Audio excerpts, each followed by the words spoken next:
Hello everyone, welcome to the lecture series of General Science Physics for the exam CGPDT and Patent Officer. This is lecture number 8 in which I will discuss wave, mechanical wave, electromagnetic wave, sound wave, speed of sound, echo, Doppler effect. बहुत important topic है, इससे questions आने की बहुत ज़्यादा possibility है dear student. तो video थोड़ी लंबी हो सकती है, बहुत ध्यान से सुनिएगा। इसमें मैंने क्वेश्चंस लास्ट में नहीं डाले हुए हैं बिकॉज वीडियो ऑलरेडी मुझे लग रहा था कि बहुत लंबी बन जाएगी, तो बट इसके बाद जो मैं डालूंगी वीडियो उसमें नंबर ऑफ प्रैक्टिस क्वेश्चंस ज़्यादा होंगे, तो जिससे आपको कॉन्फिडेंस आएगा इस टॉपिक को लेकर। तो चलिए शुरू करते हैं। जो आपकी वेव होती है बेसिकली दो टाइप की होती है, mechanical wave, electromagnetic wave. Mechanical waves में अगर हम एक बात करते हैं तो क्या होता है, साउंड वेव जो आपकी एयर में साउंड वेव होती है, अर्थक्वेक होती है, वाटर वेव्स होती हैं, इनको हम मैकेनिकल वेव कहते हैं। इलेक्ट्रोमैग्नेटिक वेव जो आपकी नॉन मैकेनिकल वेव होती है, इसमें रेडियो वेव, अल्ट्रावायलेट वेव होती है, आपकी X-ray, UV rays, thermal radiation, ये आपकी इलेक्ट्रोमैग्नेटिक वेव होती हैं। तो इनकी वेवलेंथ, इनकी फ्रीक्वेंसी के बारे में पूछा जाता है, इसकी रेंज के बारे में पूछा जाता है, तो आपको एक आइडिया होना चाहिए। नेक्स्ट मैं आपको ये डायग्राम समझाना चाहूँगी, बहुत ही इंपॉर्टेंट डायग्राम है। जैसा कि आप देख रहे हो ये आपका इलेक्ट्रोमैग्नेटिक वेव है, जिसमें स्टार्टिंग में आप गामा रेज देख रहे हो, उसके बाद एक्स रेज, उसके बाद अल्ट्रावायलेट रेज, और ये जो आपका इसके बाद है विजिबल लाइट है, विजुअल वेव्स जो कह सकते हैं रेज। उसके बाद आता है इंफ्रारेड, रडार, उसके बाद से माइक्रोवेव। ठीक है, इसके नीचे तो फिर आपको इतना याद रखने की ज़रूरत नहीं है, मेनली रडार वेव में ही आपके सब पॉइंट आ जाते हैं। तो सबसे पहले आपको ध्यान रखना है कि जो वेवलेंथ है वो आपका यहाँ से इंक्रीज करते जा रहा है। जो वेवलेंथ है वो गामा रेंज में सबसे कम होगा और धीरे धीरे करके रेडियो वेव तक इंक्रीज करता जाएगा। बल्कि उल्टा है, फ्रीक्वेंसी क्या है, फ्रीक्वेंसी गामा रेज की सबसे ज़्यादा होगी लेकिन धीरे धीरे धीरे करके डिक्रीज़ कर जाएगी, क्योंकि आपको पता है C=F.λ होता है। अगर फ्रीक्वेंसी इंक्रीज़ करेगी तो वेवलेंथ डिक्रीज़ करेगा, यानी फ्रीक्वेंसी और वेवलेंथ एक दूसरे के इन्वर्सली प्रोपोर्शनल होते हैं। तो बहुत छोटी छोटी बातें हैं जो आपको याद रखनी है। इसको याद रखने का एक शॉर्ट ट्रिक मैंने बताया है कि गाड़ी एक्स यूवी इन माई रेंज, जिसमें गाड़ी को हम बोलेंगे गामा रेज, एक्स यूवी आपकी ये वेव्स हो गई। देखते हैं यहाँ पर मैं आपको समझाती हूँ, इससे आपको याद रहेगा। गाड़ी इज़ फॉर गामा, गाड़ी एक्स यूवी इन माई रेंज। ठीक है, माइक्रोवेव और रडार ऑलमोस्ट सेम ही वेव्स के साथ होते हैं, तो इसमें कोई वो डिफरेंस नहीं है। तो यहाँ पर अगर आपको यहाँ पर इंक्रीजिंग ऑर्डर में लगाना है वेवलेंथ को, क्वेश्चन आता है कि इसमें से किसका वेवलेंथ सबसे कम है या ज़्यादा है यूवी रेज, तो आपको इस तरीके से लगाओगे। जो गामा रेज है इसका वेवलेंथ सबसे कम होगा, फिर आपका एक्सरे आएगा, फिर यूवी रेज आएगा, फिर इंफ्रारेड आएगा, उसके बाद से विजिबल रेज आएगा, फिर रडार आएगा। तो ये सारी चीज़ें आप याद रख लेना। उसके बाद से जो विजिबल, जो आपका विजिबल लाइट होती है, इसमें बेसिकली जो ये लाइट होती है विबक्यूर फॉर्म में होती है, ये भी आपने पढ़ा हुआ है, violet, indigo, blue, green, yellow, orange, red. ठीक है, तो ये विजिबल लाइट है। जब हम इसको वाइट लाइट को किसी प्रिज्म से पास करते हैं तो इसमें बेसिकली 7 कलर्स आते हैं, जिसको हम विबक्यूर किस तरीके से याद रखते हैं। फ्रीक्वेंसी घट रही है, वेवलेंथ बढ़ रहा है, और इसकी सीक्वेंस के लिए मैंने आपको बताया था कि यूवी इन माई रेंज। तो यहाँ पे मैंने शॉर्टकट लिख दिया है जिससे आपको ये चीज़ें याद रहेंगे। ठीक है, याद रखना, इसका सीक्वेंस याद रखना बहुत ज़रूरी है। अगर आपने इसका सीक्वेंस याद रख लिया तो आप बता सकते हो कि वेवलेंथ इंक्रीज़ कर रहा है और फ्रीक्वेंसी डिक्रीज़ कर रही है। तो ऐसे ही क्वेश्चंस एग्जाम में बनेंगे।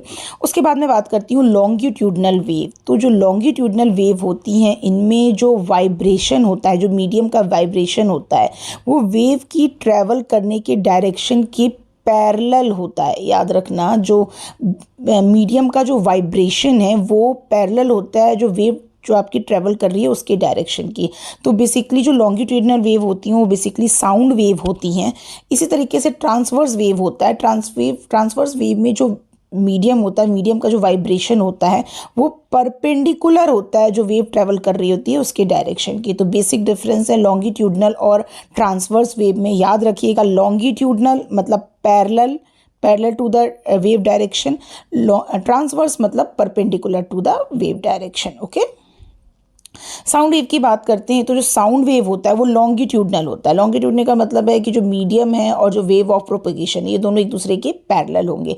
Longitudinal wave can be generated in all the medium. Very important point, जो आपका लॉन्गिट्यूडनल वेव है वो सॉलिड, लिक्विड, गैस सब में जनरेट हो जाता है। और जो ये साउंड वेव की जो फ्रीक्वेंसी होती है वो आपकी 20 हर्ट्ज टू 20,000 हर्ट्ज होती है। 20 हर्ट्ज से इसको 20 किलो हर्ट्ज भी लिख देते हैं, तो सेम ही चीज़ है। 20 हर्ट्ज टू 20 किलो हर्ट्ज ये आपकी ऑडिबल रेंज की फ्रीक्वेंसी रेंज है। याद रखना डियर स्टूडेंट, बहुत इंपॉर्टेंट है ये, ठीक है। इसकी रेंज याद रखना 20 टू 20 किलो हर्ट्स या 20 टू 20,000 हर्ट्स। उसके बाद से मैं बात करती हूँ कि अगर हम 20 जो ये आपकी रेंज है, इसको सपोज ये 20 है और ये आपका 20,000 है, इसके जो इधर की वेव होती है, इस तरह की फ्रीक्वेंसी जो वेव्स होती हैं इसको हम इंफ्रासोनिक कहते हैं। और इस तरह की वेव्स जो होती हैं यानी इसको हम अल्ट्रासोनिक कहते हैं। यानी 20 हर्ट्ज से कम होंगी तो वो इंफ्रासोनिक होंगी, 20,000 से ज़्यादा होंगी तो आपकी वो अल्ट्रासोनिक होंगी। तो इंफ्रासोनिक वेव जो होती हैं उसकी फ्रीक्वेंसी जो होती है वो 20 हर्ट्ज से कम होती है। इनको ह्यूमन सुन ही नहीं सकते हैं, क्योंकि मैंने आपको बताया कि जो ऑडिबल रेंज है जिसको इंसान सुन सकते हैं वो 20 से 20,000 हर्ट्ज के बीच में होती है। तो इसको इंफ्रासोनिक को इंसान नहीं सुन पाएंगे। बेसिकली ये अर्थक्वेक के टाइम पे जो धरती के अंदर जो साउंड प्रोड्यूस होता है उसको हम इंफ्रासोनिक वेव कहते हैं। ये हार्ट बीट जो हमारी ह्यूमन बॉडी की जो हार्ट बीट होती है वो भी आपकी इंफ्रासोनिक रेंज की होती है। अल्ट्रासोनिक जो होता है वो मोर देन 20,000 है, इसको भी इंसान नहीं सुन पाएंगे। बेसिकली ये एनिमल ये साउंड प्रोड्यूस करते हैं, जैसे बैट होता है या जो भी आपकी बर्ड होती है, ये साउंड सुनते भी हैं और ये प्रोड्यूस भी करते हैं, ठीक है। तो इस चीज़ को याद रखिएगा कि जो एनिमल्स जो साउंड सुनते हैं वो कौन सी होती है, वो अल्ट्रासोनिक साउंड होती है। तो अल्ट्रासोनिक साउंड की कुछ यूटिलिटीज़ हैं, बहुत इंपॉर्टेंट है। जैसे मेडिकल साइंस में अल्ट्रासोनिक जो आपके साउंड्स होते हैं वो बहुत ज़्यादा यूज़ होते हैं। अल्ट्रासोनिक वेव होती हैं, जैसे अल्ट्रासोनिक रेडिएशन में आपने सुना है न्यूरोलॉजिकल डिसीज़ को ट्रीट करने के लिए, अर्थराइटिस को क्योर करने के लिए, या जो ट्यूमर होता है उसके डिटेक्शन के लिए हम अल्ट्रासोनिक वेव को यूज़ करते हैं। इसके अलावा टीथ कैविटी वगैरह जो होती है उसको भी ठीक करने के लिए हम आपका अल्ट्रासोनिक वेव को यूज़ करते हैं। तो जो वेस्टर्न कंट्रीज़ होती है उसमें मिल्क को प्यूरिफाई करने के लिए भी जो हम यूज़ करते हैं वो अल्ट्रासोनिक वेव को यूज़ करते हैं, ठीक है।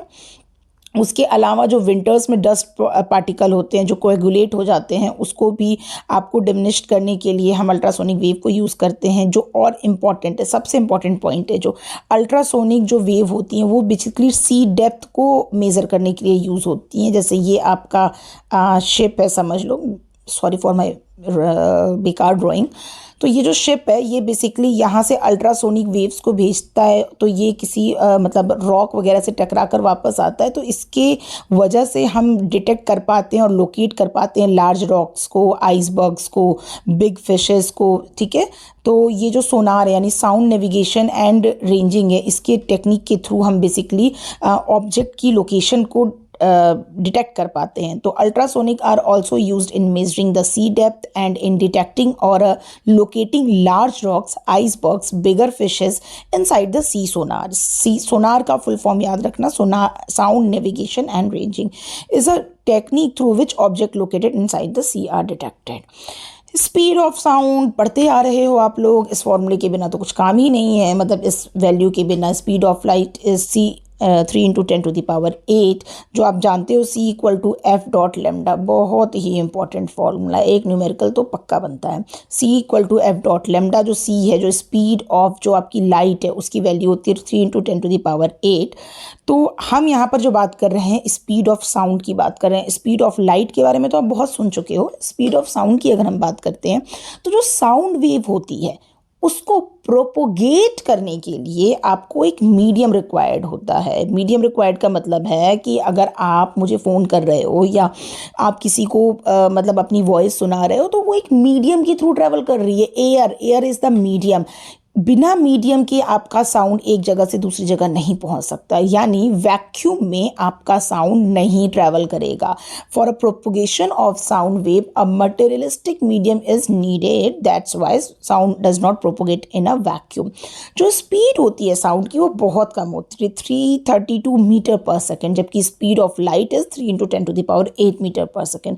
इसीलिए जब आप देखते हो कि थंडरस्टॉर्म होता है, लाइटनिंग होती है, तो लाइट पहले ट्रैवल कर जाती है बल्कि जो साउंड होती है वो आपका बाद में आता है। तो आप देखो ना कितना डिफरेंस है, 10⁸ अप्रॉक्सीमेटली इतना डिफरेंस है। स्पीड ऑफ साउंड कम होता है, स्पीड ऑफ लाइट का जो स्पीड ऑफ जो साउंड की स्पीड होती है वो कम होती है, जो लाइट की स्पीड होती है वो बहुत ज़्यादा होती है। तो अगर हम स्पीड ऑफ साउंड की बात करते हैं तो सॉलिड में सबसे ज़्यादा होता है। जैसे मैंने आपको बताया कि जो स्पीड ऑफ साउंड है वो आपका सॉलिड, लिक्विड, गैस तीनों में होगा। तो साउंड जो आपका स्पीड में है, वो जो साउंड है वो आपका सॉलिड में सबसे ज़्यादा ट्रैवल करेगा, उससे कम लिक्विड में ट्रैवल करेगा और गैस में सबसे कम ट्रैवल करेगा। देखो जो स्पीड ऑफ साउंड है, नॉर्मली अगर मैं और आप बात कर रहे हैं तो वहाँ पर मीडियम क्या है, हमारा एयर है, एयर इज़ द गैस, तो वहाँ पर साउंड सबसे स्लोली ट्रैवल करेगा। लेकिन अगर हम सॉलिड की बात करते हैं तो सॉलिड में सबसे ज़्यादा साउंड ट्रैवल करता है 5130 मीटर पर सेकेंड की स्पीड से।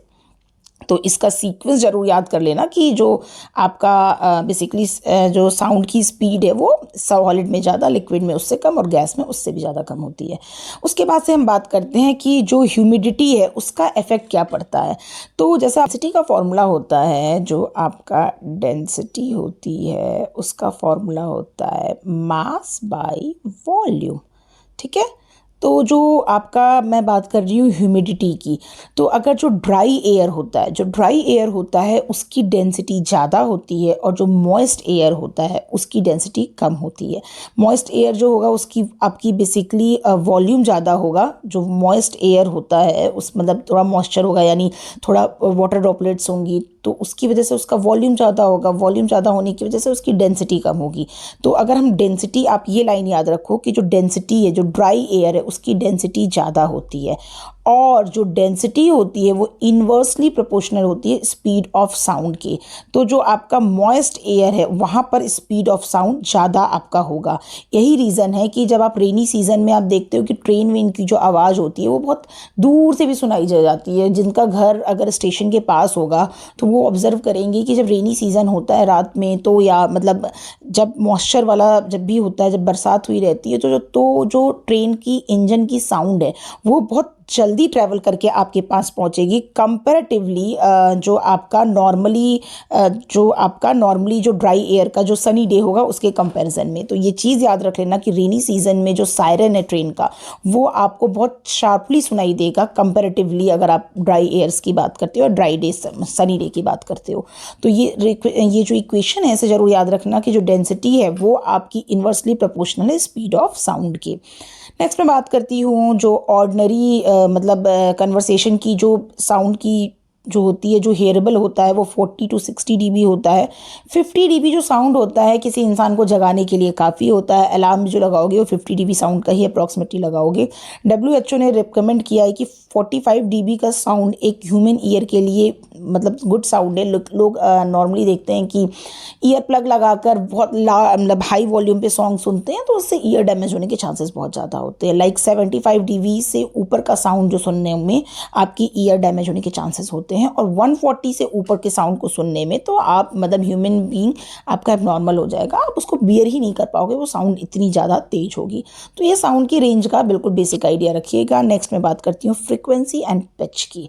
The greater the frequency of vibration higher the pitch. जैसे आप मेरी आवाज़ सुनोगे तो नॉर्मली मेरी जो फ्रीक्वेंसी है वो बहुत तेज है, पिच होगी वो भी बहुत हाई होगी।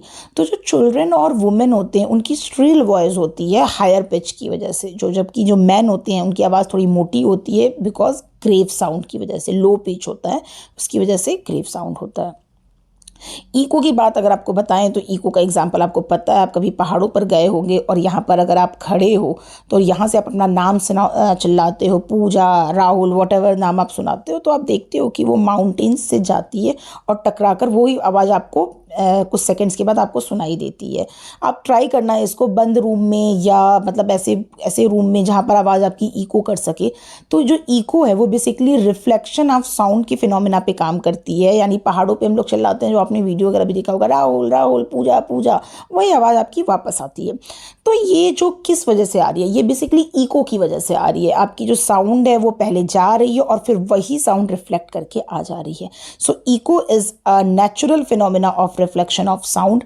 बस इसमें जो कंडीशन होती है कि जो आपकी जो डायरेक्ट वेव है और जो रिफ्लेक्टेड वेव है, जो उसमें टाइम होना चाहिए वो 0.1 सेकेंड का होता है, और जो डिस्टेंस होती है अप्रॉक्सीमेटली 16 पॉइंट, मिनिमम डिस्टेंस इतनी होनी चाहिए इको को सुनने के लिए, वो आपकी 16 से 70 मीटर होती है। यानी जो माउंटेन्स है और जहाँ पे आप खड़े हो उसके बीच का जो डिस्टेंस है वो 16 मीटर अप्रॉक्सीमेटली का होना चाहिए।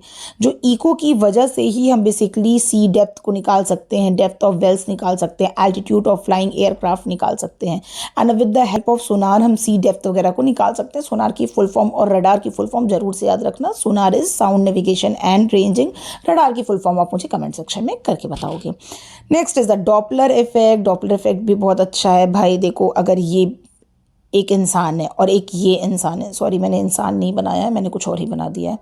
सपोज़ ये एक चलो इंसान का एग्जांपल ना लेके मैं एक ट्रेन का एग्जांपल दे रही हूँ और यहाँ पर आप खड़े हो, ठीक है। तो नॉर्मली क्या होता है कि देखो आप खड़े हुए हो, ठीक है, और ये ट्रेन मूव कर करके आपके पास आ रही है।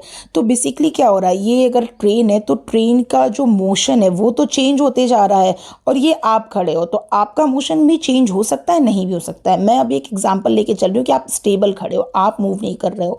तो जो ये मोशन है, रिलेटिव मोशन है आपकी और ट्रेन के बीच का, जो कंटिन्यूअसली चेंज हो रहा है, तो इसकी वजह से जो आपका जो साउंड होगी वो भी आपकी चेंज हो जाएगी, ठीक है। When there is a relative motion between the observer and source, आप समझ लो ऑब्जर्वर हो जिसको ये साउंड सुननी है ट्रेन के इंजन की, और ये एक सोर्स है, then the pitch note emitted by the source appear to be change to the observer.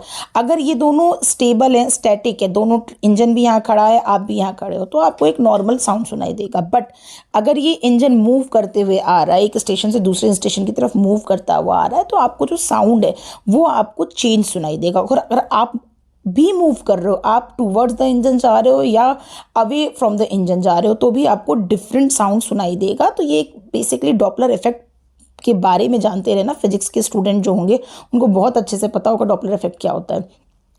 तो जो एग्जाम्पल जो मैंने बताया, when whistling locomotive engine passes the platform at very high speed, before passing the platform the pitch of जो whistling है appear high, and after passing the platform it appears the low. मतलब same वही चीज़ है कि जब कोई चीज़ आपके पास आती जा रही होगी तो आपको वो पिच तेज हाई सुनाई देगी, और जब वो आप सपोज स्टेशन पे खड़े हो और ये ट्रेन आ रही है, तो जब ट्रेन आपके पास आएगी तो साउंड आपको तेज सुनाई देगा, और जब ट्रेन आपके पास से जाने लगेगी तो वो साउंड, क्योंकि आपके बीच का डिस्टेंस जो है वो बढ़ते जा रहा है सोर्स और ऑब्जर्वर के बीच का, तो वो फिर आपको पिच कम सुनाई देगी।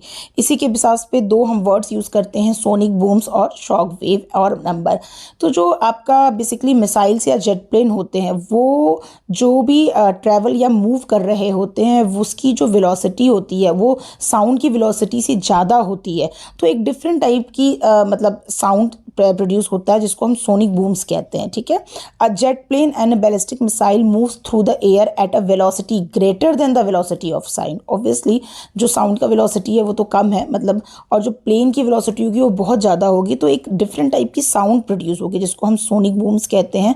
और जो मतलब सोनिक बूम की वजह से जो वेव प्रोड्यूस होगी उसको हम शॉक वेव कहेंगे, ठीक है। तो एक साउंड प्रोड्यूस होगी जिसको हम सोनिक बूम कहेंगे, और सोनिक बूम की वजह से एक वेव जो आपकी ओरिजिनेट होगी उसको हम शॉक वेव कहेंगे। तो यहाँ पर बेसिकली एरोडायनेमिक्स में जो हम बात करते हैं, हम एक रेशियो लेते हैं। Ratio is the velocity of sound to the velocity of source, जिसको हम मैक नंबर भी कहते हैं। इसका मैक नंबर हमारा ग्रेटर देन 1 है तो ये जो वेलोसिटी है ये आपकी सुपरसोनिक कहलाएगी। अगर मैक नंबर आपका ग्रेटर देन 5 है तो ये आपकी हाइपरसोनिक कहलाएगी। तो होपफुली आपको ये वीडियो समझ में आया होगा। Doppler effect, sound wave, longitudinal wave, इनसे बेसिक क्वेश्चन जो मैंने बताए हैं इस स्लाइड में वही पूछे जाएंगे। एग्जाम्पल्स के through more number of MCQ लगाऊंगी तो थोड़े बहुत आपको वेरिएशंस दिख जाएंगे क्वेश्चंस के। अदरवाइज इतना कर लो, आपका बिल्कुल जीएस में फिजिक्स वाला पार्ट तो पूरा स्कोर होगा। इसके बाद हार्डली मैं 1 या 2 वीडियो और लाऊंगी। फिजिक्स आपका कंप्लीटेड है। सेम इसी तरीके से 8-9 वीडियो आपकी केमिस्ट्री के होंगे और 7-8 वीडियो आपके बायोलॉजी के होंगे। मोर ओवर 30 वीडियो अराउंड में आपका पूरा जीएस कंप्लीटेड है, और एक वीडियो आपकी 15 मिनट से ज़्यादा की नहीं है। तो होपफुली आप इसको कवर कर सकते हो। रिवीजन के लिए मैं एक मैराथन क्लास जरूर लेकर आऊँगी जिसमें मैं पूरा 2-2.5 घंटे में पूरा फिजिक्स, केमिस्ट्री, बायो कंप्लीट करूँगी। डियर स्टूडेंट, वीडियो को लंबा करने का पर्पज़ ये नहीं होता है कि आपको ज़्यादा देर सुनने को मिले। मेरा ये पर्पज़ है कि आपकी अटेंशन एक वीडियो में कितनी देर तक कंटिन्यू रह सकती है। तो मेरा पर्पज़ है कि आप इस वीडियो से बहुत ज़्यादा से ज़्यादा इन्फॉर्मेशन गेन कर सको और बहुत अच्छे मार्क्स स्कोर कर सको। तो चैनल को लाइक और सब्सक्राइब ज़रूर करना, सो दैट आगे आने वाली वीडियो की नोटिफिकेशन आपको मिलती रहे। अदरवाइज़ कोई भी एक वीडियो छूट जाएगा तो फिर आपकी कंटिन्यूटी ब्रेक कर जाएगी। Thank you.